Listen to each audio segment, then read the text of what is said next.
እሺ ወደዚህ ማብራሪያ በቀጥታ እንግባ። ዛሬ የምንመለከተው ታዋቂዋ ጸሐፊ አሊስ ዎከር ያመነጨችውን ወመኒዝም የተሰኘውን እጅግ አስደናቂ ጽንሰ ሐሳብ ነው። ይህ ሐሳብ ታውቃላችሁ፣ ዝም ብሎ በማደር የሚቀመጥ ታሪካዊ ክስተት አይደለም።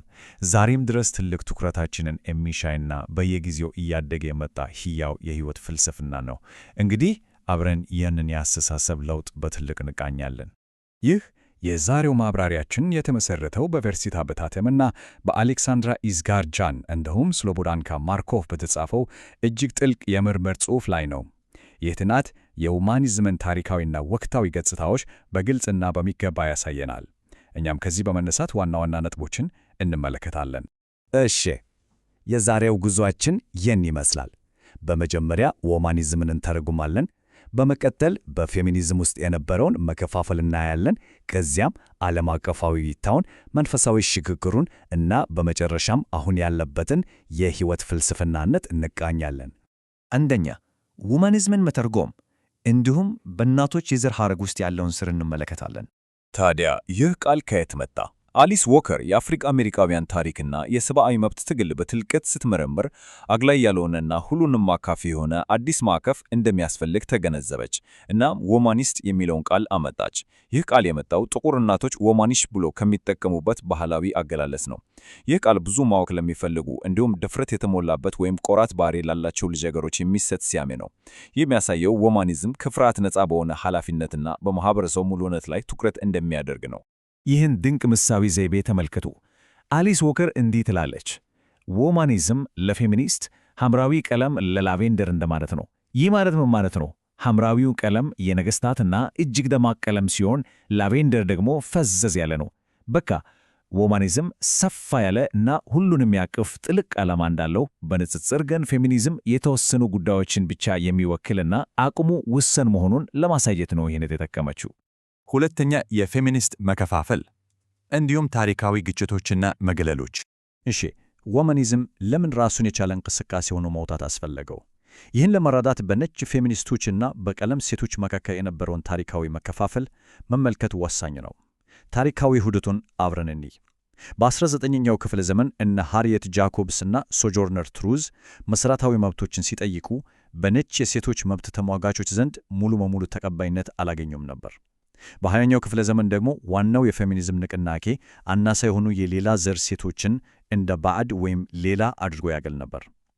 አስገራሚው ነገር ደግሞ በ1980ዎቹ እና 80ዎቹ የነበሩ የሥነ ጽሑፍ ምሁራን ሳይቀሩ የአፍሪካ አሜሪካውያን ሴቶችን ሥራዎች ከጥናቱ ውጭ ያደርጉ እንደነበር ነው። ስለዚህ እዚህ ላይ የምናየው ዋናው ነጥብ የአንደኛው ዓለም ፌሚኒዝምና የሁማኒዝም ግልጽ ልዩነት ነው። የመጀመሪያው በግለኝነት በምዕራባውያን ቅድሚያ በሚሰጣቸው ጉዳዮችና በባህላዊ በላይነት ላይ ያተኩራል። በአንጻሩ ሁማኒዝም ግን እርስ በርስ በተወሳሰቡ የጭቆና መዋቅሮች፣ በሁሉን አቀፍነት እና ማህበረሰቡን በአንድነት በማየት ላይ ያተኩራል። የአካዴሚው ዓለም ይህንን ማግለል እንዴት ትክክል ነው ብሎ እንዳቀረበው መመልከት በእውነት አስገራሚ ነው።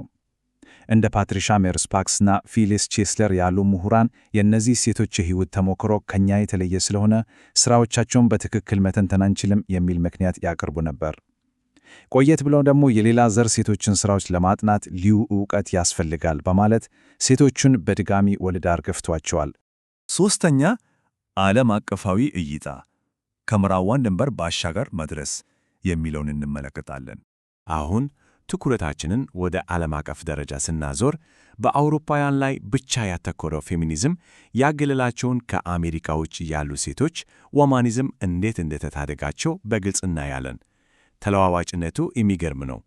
ለምሳሌ በአፍሪካ ያሉ ሴቶች ከግህነት፣ ከእርስ በርስ ጦርነት እና ከበሽታ ጋር እየታገሉ የማኅበረሰብ እናትነት ሚናቸውን እንዴት እንደሚጠብቁ ወማኒዝም ይገነዘባል።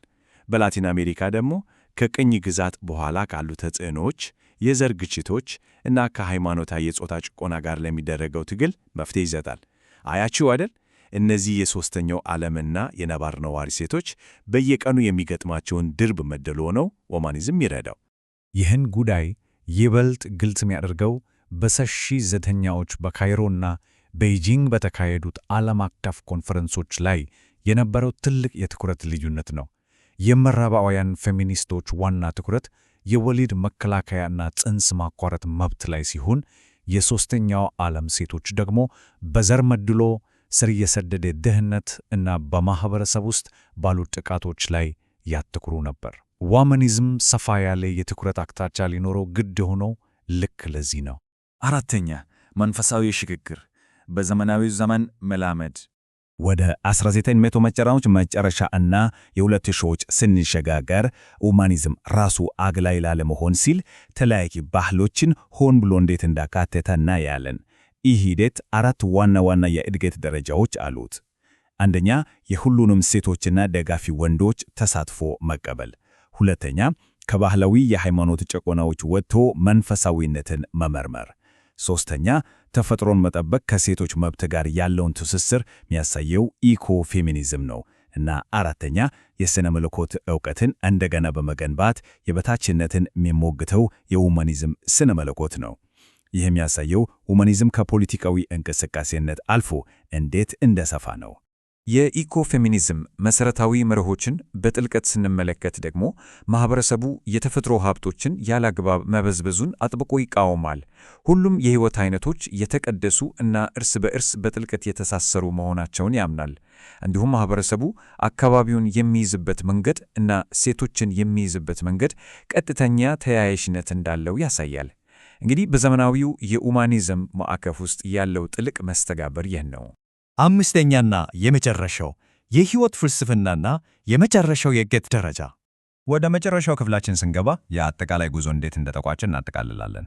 በአካዳሚክ ዓለም ውስጥ ለነበረው የማግለል አሰራር የተሰጠው ቀጥተኛ ምላሽ እንዴት አድጎ ሁሉን አቅፍና ዓለም አቀፋዊ የሕይወት ፍልስፍና ሊሆን እንደቻለ ማየት እጅግ አስደናቂ ነው። የመላው ሕዝብ የወንድ ሆነ የሴት ሕልውናና ሙሉነት፣ ይህን መሠረታዊና የማዕዘን ድንጋይ የሆነ መርህ በድጋሚ እንየው። ሁማኒዝም በመጨረሻ የሚፈልገው የሰው ልጅ እድገት የሚገቱ ማናቸውንም የኃይልና የጭቆና መዋቅሮችን ማፍረስ ነው። ሌሎችን ከሚጨቁን ባህሪ ሙሉ በሙሉ በመራቅ የሁሉንም እኩልነት የሚያረጋግጥ ሥርዓት መገንባትን ያልማ። እንግዲህ የዛሬውን ማብራሪያ በዚህ አነቃቂ ጥያቄ ልቋጨው። በሴቶች የጋራ የሕይወት ተሞክሮ ላይ የተመሠረተ የወደፊት መድረክ እንዴት እውነተኛ እና ሁሉን አቀፍ የሆነ የሰው ልጅን ሕልውና እና ሙሉነት ሊያረጋግጥ ይችላል? ይህ ጥያቄ አሊስ ዎከር ሁሌም ወደ ተግባር እንድንገባ የምታቀርበውን ጥሪና የዚህም ፍልስፍና እርስ በርስ የተሳሰረ የወደፊት ዕጣ ፈንታ በጥልቀት እንድናሰላስል የሚያደርግ ነው። ይህ ጉዳይ ለምን አስፈላጊ እንደሆነና ከዚህ ምን መማር እንዳለብን አሁን የብልጡ ግልጽ ሆኖናል ብዬ አምናለሁ። መልካም ጊዜ።